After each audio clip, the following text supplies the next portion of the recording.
नमस्कार मित्रांनो, पोटदुखी नेमकी कशामुळे होते या संदर्भातील अचूक माहिती या व्हिडिओच्या माध्यमातून आपण जाणून घेणार आहोत। अतिशय महत्त्वपूर्ण माहिती आहे। तत्पूर्वी चॅनलवरती पहिल्यांदा आला असाल तर चॅनलला सबस्क्राइब करून बेल नोटिफिकेशनला क्लिक करा। चला तर मग व्हिडिओ सुरू करूया। पोटदुखीच्या कारणांचा विचार करता खूप कोरडा तिखट आहार घेणे, जेवणाची वेळ अनियमित नसणे, पाणी कमी पिणे, ब्रेड, पाव, शिळे अन्न जास्त खाणे। ब्रेड, पाव खाणे टाळायला पाहिजे। शिळे अन्न सुद्धा खायला नाही पाहिजे। पोट साफ नसणे याने सुद्धा पोटदुखीचा प्रॉब्लेम होऊ शकतो।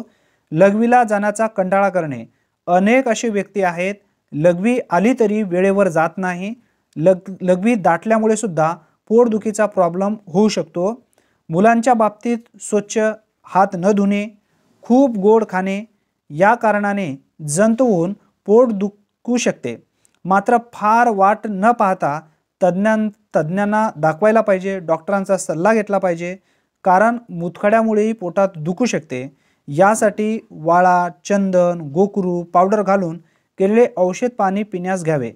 तरुण वयात आलेल्या मुलींना क्षतितरी कल्प किंवा पावडर दुधाबरोबर रोज घ्यायला पाहिजे। त्यामुळे गर्भाशयाला बळ मिळते आणि मासिक पाळीच्या वेळी होणारा त्रास सुद्धा कमी होतो।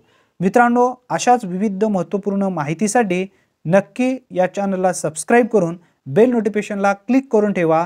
जर तुम्ही आत्तापर्यंत चॅनलला सबस्क्राइब केला नसेल तर नक्की करा, कारण पोटदुखीवरती घरगुती उपाय काय आहेत, कोणकोणत्या घरगुती उपायापासून आपल्याला पोटदुखी कायमस्वरूपी बरी करता येईल या संदर्भातील पूर्ण माहिती आपण व्हिडिओमध्ये जाणून घेणार आहोत। धन्यवाद। पुन्हा भेटूया नवीन व्हिडिओमध्ये नवीन माहितीसह। तोपर्यंत जय हिंद, जय महाराष्ट्र।